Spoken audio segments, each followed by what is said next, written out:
Irmãos, no final, nós vamos fazer uma oração de agradecimento a Deus. Vamos orar para todos os aniversariantes, porque houve quem aniversariou aqui por esses dias. Não foi assim? Parece que é uma...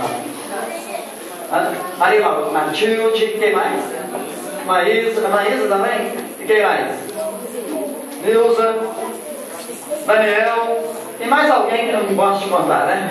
Então nós vamos orar por você. E orar também, vamos fazer uma oração de agradecimento pela vida do nosso irmão Cleber. Não era para ele estar aqui com a gente, era para ele estar nos esperando lá na glória. Mas Deus colocou a sua mão e deu o livramento para a vida dele. É um livramento porque nós estávamos no monte e Deus falou desse acidente. Nós estávamos ali no monte, Deus falou, ele vai sofrer um acidente. Nós fomos lá e ministramos a oração do livramento, pedindo a Deus o livramento. E Deus falou comigo e falou com a outra irmã também a mesma coisa. E está aí o livramento. A pedra, 33 quilos e algumas gramas. O impacto é aproximadamente 700 quilos. Caiu na sua cabeça, irmãos. Ele está vivo para a glória de Deus. Por isso que é bom. Então eu não sei se ele não tivesse no monte, eu não sei se ele estaria aqui. Porque Deus tem os seus propósitos. Talvez se ele não tivesse ido no monte que ele tinha, talvez não estaria aqui. Deus levou ele lá para dar um livramento. Falou com ele que ia estar dando um livramento. Este é o nosso Deus. Aleluia. Saúde a todos com a santa e gloriosa paz do Senhor. Amém? Queria dizer à igreja que eu me encontro imensamente alegre de estar aqui nesta noite, mais uma vez dando uma mensagem nesta linda congregação. Quem trouxe o seu exemplar bíblico, localizem no livro de Gênesis, no capítulo de número 37, no versículo 5. Aleluia! Gênesis 37, versículo 5. Aleluia! Glória a Deus! À medida que os irmãos forem encontrando, glorifiquem ao Senhor. Amém? Amém? A palavra de Deus diz assim: e teve José um sonho, e o relatou a seus irmãos, por isso o odiaram ainda mais. Somente até aí. Queridos e amados irmãos, quando nós olhamos o primeiro livro da Bíblia Sagrada, Gênesis, podemos perceber as promessas de Deus se cumprindo na vida de seus fiéis. Foi assim com Abraão, Isaque e Jacó. Queridos e amados irmãos, a Bíblia nos fala da história de um homem chamado José, filho de Jacó. Mas antes de começar a minha mensagem, eu quero dizer uma coisa à igreja: se Deus a deu sonhos, não existe nenhum inimigo contra. Se Deus a deu sonhos, não existe nenhum anjo contra. Se Deus a deu sonhos, não pode haver nenhum homem contra. Amados e queridos irmãos, a Bíblia nos fala da história de um homem chamado José. José era o filho mais preferido de seu pai Jacó, porque era o filho da sua velhice. Jacó deu uma túnica colorida para José poder vestir. Isso aborrecia muito aos seus irmãos. Queridos e amados irmãos, naquela época, uma túnica, um manto, era sinal de autoridade, era sinal de sucessor. E como José era o irmão mais novo, todos ficaram, os irmãos de José mais velhos, ficaram se perguntando: como que o meu irmão mais novo pode ter mais autoridade do que eu? Isso aborrecia muito a seus irmãos. Queridos e amados irmãos, a Bíblia nos fala que José sonhou. O primeiro sonho que José teve foi que eles estavam assando peixes no campo, e eis que o feixe de José se levantou, e o feixe de seus irmãos o rodeavam e se inclinavam perante o feixe de José. O segundo sonho era que o sol, a lua e 11 estrelas se inclinavam perante José. Queridos e amados irmãos, todos nós temos sonhos. Construir uma família, ter uma casa própria. Mas os irmãos já pararam para perceber que sempre que temos sonhos, sempre existem pessoas tentando nos abater. Queridos e amados irmãos, a Bíblia nos fala em João 10:10, o diabo ele veio para matar, roubar e destruir. Mas não se preocupe. versículo seguinte logo diz: mas Jesus veio para dar vida em abundância. Queridos e amados irmãos, Jesus ele também veio para dar sono em abundância. Queridos e amados irmãos, a Bíblia nos fala que José foi transportado ao Egito e vendido a um homem chamado Potifar. Lá na casa de Potifar, José foi tentado pela mulher do seu senhor, mas ele não perdeu seu cargo de príncipe de Deus. Ele chegou aos cárceres pelas mentiras apregoadas pela mulher de Potifar. Queridos e amados irmãos, a Bíblia nos fala que um dia Faraó se encontrava incomodado por ter sonhado e convocado todos os feiticeiros daquela época, e ninguém conseguia interpretar o sonho de Faraó. Mas o mordomo de Faraó, que era o copeiro-chefe, ele lembrou que quando ele estava na prisão, José tinha interpretado o seu sonho e contou isso a Faraó. Faraó chamou José da prisão. José foi aonde o Faraó estava. Faraó contou todo o seu sonho para José, e José logo interpreta: viria 7 anos de grande seca, viria 7 anos de grande abundância, e logo em seguida 7 anos de grande seca. Queridos e amados irmãos, muitas vezes temos fome, precisamos de alimento, mas o alimento que falo é a palavra de Deus. Queridos e amados irmãos, Jesus, ele foi a esperança real. Jesus foi a esperança real na vida daquela mulher conhecida na Bíblia como viúva de Naim. A Bíblia nos fala que Jesus estava caminhando com uma multidão e logo em seguida cruzou-se com a multidão de Jesus, a multidão da tristeza, a multidão da amargura. Era a multidão onde estava aquela mulher da viúva de Naim. Queridos e amados irmãos, Jesus pergunta tudo o que aconteceu para aquela mulher. A mulher conta, ela era uma viúva e seu filho tinha morrido. Mas Jesus ele fala: seu filho não morreu, ele está dormindo. E logo em seguida ele ressuscita o seu filho. Queridos e amados irmãos, Jesus foi a esperança real na vida daquela mulher. Meu Deus! Espero que essa mensagem tenha entrado no coração de cada um. Estava só na minha introdução, mas o tempo não permite eu passar. Agradeço a oportunidade em nome de Jesus, amém?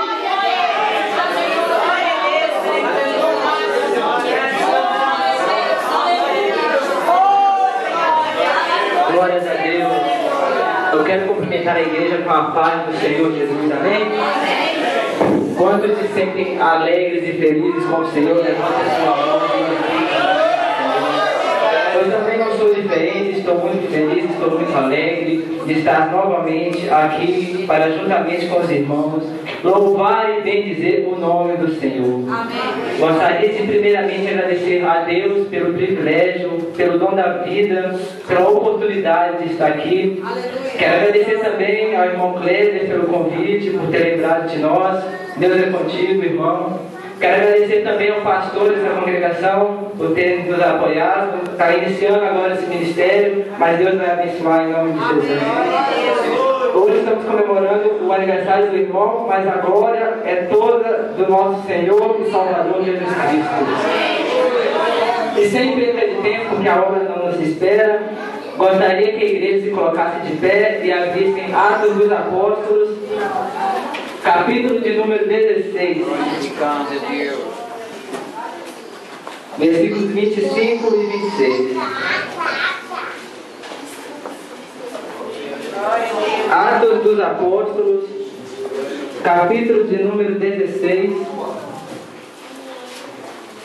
versos 25 e 26.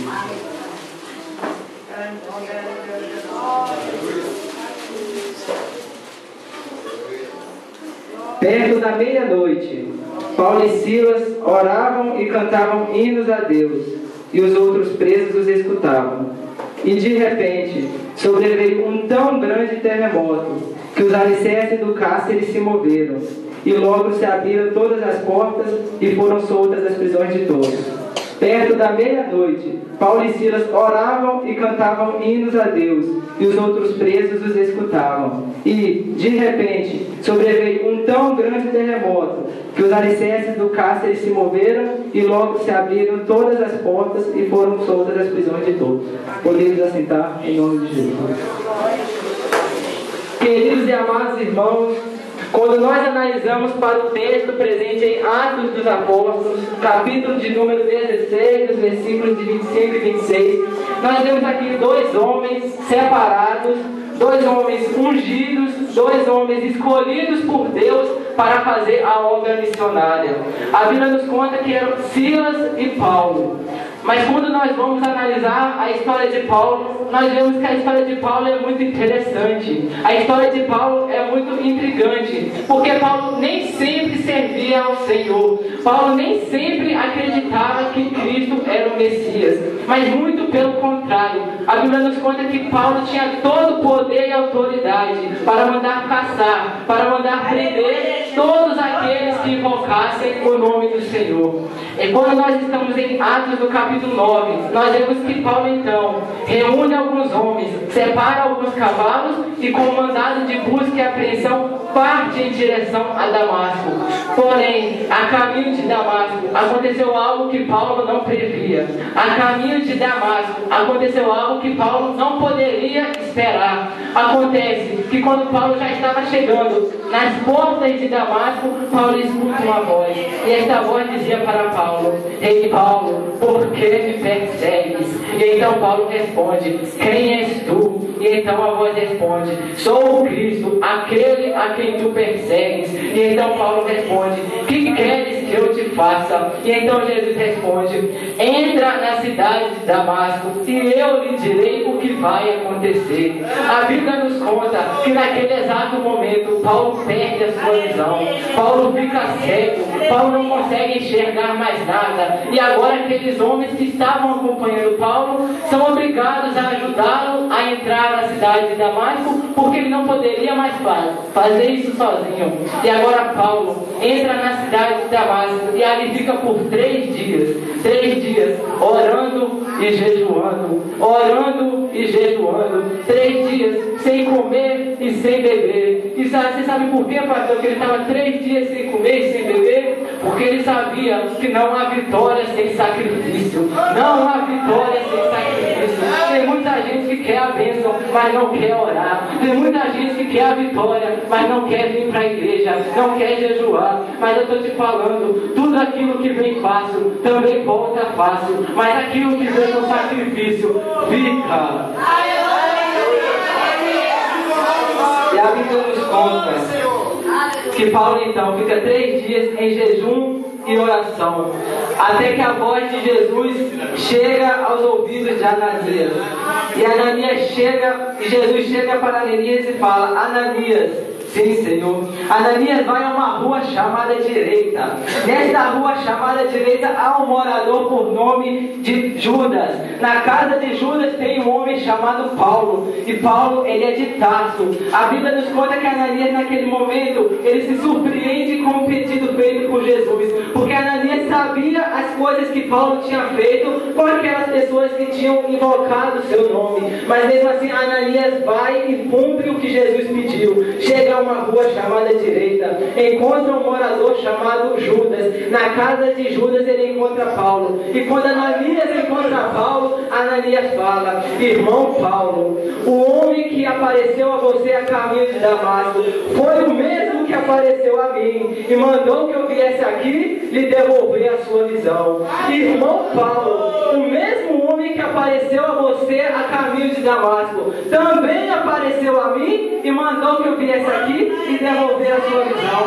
E nessa introdução eu já quero lhe falar: Cristo está devolvendo visão a muito crente cego espiritual. Cristo está devolvendo visão a muitas pessoas cegas espirituais. Quem sabe você está olhando para todas as direções. Quem sabe você já olhou para todos os lados, mas você não viu uma saída, você não viu uma solução. Eu vim aqui te falar nesta noite: Cristo está devolvendo a tua visão perdida na luta. Ele está devolvendo a tua visão perdida na na prova, perdida no deserto, você que acha que não tem mais solução, você que acha que não tem mais saída, quando você menos esperar, você vai ver a tua vitória, porque nesta noite Ele está te devolvendo a tua visão. E a Bíblia nos conta que naquele exato momento caíram escamas dos olhos de Paulo e Paulo voltou a enxergar. Paulo agora procura saber quem foi Jesus, aonde Jesus esteve, o que ele fez, com quem andou. Paulo agora se torna um missionário. Paulo agora se torna um pregador da palavra. Paulo conhece várias cidades, vai para vários países. E quando nós chegamos em Atos dos Apóstolos, capítulo de número 16, nós vemos aqui Paulo, acompanhado de um colega chamado Silas. E os dois, Paulo e Silas, estão numa cidade chamada Filipos. E naquela cidade chamada Filipos, havia uma mulher com espírito de adivinhação. E todas as vezes que Paulo e Silas passavam por aquela mulher gritava: estes homens que vos anunciam o caminho da salvação são servos do Deus Altíssimo. E eles passavam de novo, e aquela mulher gritava: estes homens que vos anunciam o caminho da salvação são servos do Deus Altíssimo. E eles passavam de novo, e aquela mulher insistia: estes homens que vos anunciam o caminho da salvação são servos do Deus Altíssimo. Até que Paulo se irrita com aquela mulher, e em nome de Jesus expulsa o espírito imundo presente naquela mulher. Porém, mal sabia Paulo que o que ele acabara de fazer teria um preço muito elevado. O que Paulo tinha feito, ele ia ter que pagar um preço muito alto, porque acontece que aquela mulher pertencia a certos homens, e aqueles homens lucravam com as adivinhações que aquela mulher fazia. Aí aqueles homens ganhavam dinheiro com as adivinhações que aquela mulher fazia. Só que quando eles perceberam que aquela mulher já não poderia mais adivinhar, aqueles homens ficaram muito irritados, e então culparam Paulo e Silas por causa daquilo. E a Bíblia nos conta que aqueles homens pegam Paulo e Silas e o colocam à frente dos magistrados. E a Bíblia nos conta que quando eles são postos à frente dos magistrados, uma grande multidão se levanta contra eles. Você já parou para pensar, pastor, que toda vez que você está na obra, toda vez que você está pregando, toda vez que você está orando, toda vez que você está jejuando, uma grande multidão se levanta contra você? Foi assim nos tempos de Jesus, é assim nos dias de hoje, e vai ser assim até a volta de Cristo. A Bíblia nos conta de um homem chamado Bartimeu. Bartimeu, filho de Timeu, era um cego de nascença. E Bartimeu estava sentado junto ao caminho quando uma grande multidão passava. Mas sabendo Bartimeu que Jesus estava no meio daquela multidão, Bartimeu começou a gritar: Jesus, filho de Davi, tem misericórdia de mim. Jesus, filho de Davi, tem misericórdia de mim. Mas uma grande multidão também se levantou contra Bartimeu, e a multidão repreendia, dizendo: cala-te, cala-te, porque ele não vai te escutar, fica quieto. Mas quanto mais a multidão repreendia, mais Bartimeu gritava: Jesus, filho de Davi, tem misericórdia de mim. Jesus, filho de Davi, tem misericórdia de mim. E para surpresa da multidão, Jesus escutou Bartimeu, e para surpresa da multidão, a voz de Bartimeu foi escutada por Jesus. E quando Jesus escuta o clamor de um servo, Jesus faz três coisas. A primeira coisa que Jesus faz, Jesus para. Ei, preste atenção para você entender. Jesus estava caminhando e uma grande multidão seguia, e de repente ele escuta o clamor de Bartimeu, e então ele para. Mas se uma grande multidão seguir, Jesus para, a multidão também para. Sabe o que eu estou querendo falar para você esta noite? Que Cristo vai parar a multidão para ouvir o seu clamor. Ele vai parar a multidão para ouvir a tua voz. Não se preocupa com a multidão não, porque da multidão quem cuida é Ele. Não se preocupa com os seus problemas não, porque dos seus problemas cuida é Ele. Não se preocupa com os seus inimigos não, dos seus inimigos quem cuida é Ele. Não se preocupa com a sua vida não, porque da sua vida quem cuida é Ele. Segunda coisa que Jesus faz quando ele escuta o clamor do servo, ele chama. A Bíblia nos conta que Jesus parou e chamou Bartimeu. Rei, Cristo está te chamando nesta noite. Ele sabe dos teus problemas, sabe das tuas dificuldades. Quem sabe você chegou aqui e falou: Deus, este é meu último culto. Meu Deus, eu vou entrar naquela igreja, eu não vou voltar mais. Essa é a última vez que eu vou vir entrar naquela igreja. Mas Cristo está te chamando, meu irmão. Cristo está te chamando, minha irmã. Não para, não desista. Ele te conhece antes mesmo de você nascer. Ele te conhece desde o ventre da tua mãe. E hoje, esta noite, Ele está te chamando. Terceira coisa que Jesus faz quando Ele escuta o clamor do servo. A primeira coisa que Jesus fez, Ele falou. A segunda, Ele chamou. E a terceira, Ele perguntou: Bartimeu, que queres que eu te faça? Bartimeu, que queres que eu te faça? Remete com o irmão que está do seu lado e pergunta para ele: que queres que ele te faça? Que queres que ele te faça? Você já falou para o seu pai, já falou para sua mãe, já falou para o teu amigo, para o teu vizinho, já falou para o teu colega, já falou para o teu irmão. Agora esta noite ele está te perguntando: ei, meu filho, que queres que eu te faça? Porque não tem nada difícil que eu não possa fazer, não tem nada difícil que eu não possa realizar. Fala para o seu Deus esta noite: que quer que Ele te faça. E uma grande multidão também se levantou contra Paulo e Silas. E a Bíblia nos conta que os magistrados então pegam Paulo e Silas, dão-lhes muitos açoites, rasgam suas vestes e os colocam numa prisão. Na prisão, o carcereiro é encarregado de prender os pés de Paulo e Silas. E agora, Paulo e Silas naquela prisão, eu imagino um diálogo entre eles, em que Silas pergunta para Paulo: ei, Paulo, nós estamos lá fora, pregando o Evangelho, falando do amor de Cristo, das suas maravilhas, das suas proezas, falando de sua volta, mas agora nós estamos aqui, Paulo, nessa situação, presos, com fome, com frio, doloridos. Ei, Paulo, o que nós vamos fazer? E então Paulo responde: nós vamos orar e cantar hinos a Deus. E então Silas pergunta: orar e cantar hinos a Deus numa situação como essa? Mas por que, Paulo? Então Paulo responde: porque mesmo que eu ande pelo vale da sombra e da morte, eu não vou temer mal algum, porque Ele está comigo. Ei, você sabe por que você não vai parar de adorar? Sabe por que você não vai parar de cantar? Sabe por que você não vai parar de orar? Porque mesmo que você ande pelo vale da sombra e da morte, você não vai temer mal algum, porque Ele está contigo. Ele está contigo quando você se levanta, está contigo quando vai para o trabalho, está contigo quando chega em casa, está contigo nos momentos ruins, está contigo nos momentos bons, está contigo na vitória, na derrota. Ele está contigo quando todos te viram as costas para você.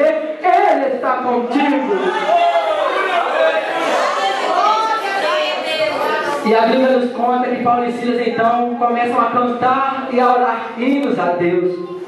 E aquilo ocorreu por volta da meia-noite. E então eu comecei a me questionar: por que por volta da meia-noite? Por que não foi durante o dia? Por que não foi durante a tarde? Por que não foi às 7 horas da noite, às 9 horas da noite? Por que foi à meia-noite? E então que o Espírito de Deus me respondeu: ei, meu filho, é à meia-noite que eu posso ouvir muitos gemidos. Ei, meu filho, é à meia-noite que eu ouço muitos choros de muitas pessoas em suas casas, clamando por uma solução, clamando por uma resposta. Mas fala para a minha igreja que o choro pode durar uma noite, mas a alegria vem pela manhã. O choro pode durar uma noite, mas a alegria vem pela manhã. E a Bíblia nos conta que Paulo e Silas então começam a cantar e orar hinos a Deus, e sobreveio um tão grande terremoto. Peraí, eu vou abrir um parêntese aqui. Sobreveio um tão grande terremoto. Quando nós falamos de terremoto, nós estamos falando de um abalo sísmico, nós estamos falando de um tremor de terra. E geralmente depois do terremoto sempre há rastros de destruição. São edifícios destruídos, são casas quebradas, são carros virados, são árvores fora do chão. E geralmente as pessoas que são afetadas pelo terremoto, geralmente elas têm que reconstruir tudo de novo. Mas onde que eu quero chegar nesta noite? Que o terremoto que Deus vai promover na sua vida vai ser tão grande, mas vai ser tão grande, que tudo que Satanás tinha construído, tudo que ele tinha planejado, tudo que ele tinha aqui colocado, vai cair por terra, e você vai ter que reconstruir tudo no nome de Jesus. Mas não se preocupa não, porque a glória da segunda casa vai ser maior que a da primeira. A glória da segunda casa vai ser maior que a da primeira. Se não tinha bênção, vai ter bênção. Se não tinha vitória, vai ter vitória. Se não tinha emprego, vai ter emprego. Porque a glória da segunda casa vai ser maior que a da primeira. E é com base nessa mensagem, com base nesse texto bíblico que Deus me colocou, um tema para esta mensagem. E o tema para esta mensagem é preso pelo mundo, mas liberto por Jesus. Preso pelo mundo, mas liberto por Jesus. A Bíblia nos impõe, queridos irmãos, diversas situações que nos fazem sentir como verdadeiros prisioneiros, que nos fazem achar como verdadeiros prisioneiros. Quem sabe você está numa prisão, e essa prisão se chama desemprego. Você liga para um, você liga para outro, você vai para lá, você vai para cá, você vai para todos os lados, mas a porta não abre. Quem sabe você está numa prisão, e esta prisão se chama enfermidade. Você vai para o médico pede para você fazer o exame, você faz o diagnóstico, mostra o diagnóstico para o médico, e então o médico te fala: olha, o seu problema eu não posso lhe ajudar, a medicina não pode lhe ajudar. E então é como se o chão saísse dos seus pés e o mundo estivesse sobre a sua cabeça, e então você não sabe mais o que fazer, você fica deprimido, você fica triste. Ou quem sabe, você está numa prisão, e esta prisão se chama vício. Você sabe que tem que sair desta prisão, mas sozinho você não consegue. Você sabe que você tem que sair, mas você não tem forças para isso. E então você começa a ficar decepcionado, você começa a ficar frustrado. Esta noite eu ouvi lhe falar que as prisões podem ser muitas, mas o terremoto é o mesmo. As prisões podem ser muitas, mas o terremoto é o mesmo. O que eu quero dizer com isso? Eu não sei em que prisão você se encontra, eu não sei qual a situação que você se encontra, mas eu sei que Jesus ainda não mudou. Jesus ele ainda é o mesmo Deus que abriu o mar vermelho para o povo de Israel passar, vai abrir o mar da vida para você passar. O mesmo Jesus que curou no passado, cura no dia de hoje. O mesmo Jesus que salvou no passado, salva no dia de hoje. O mesmo Jesus que libertou no passado, ainda liberta nos dias de hoje.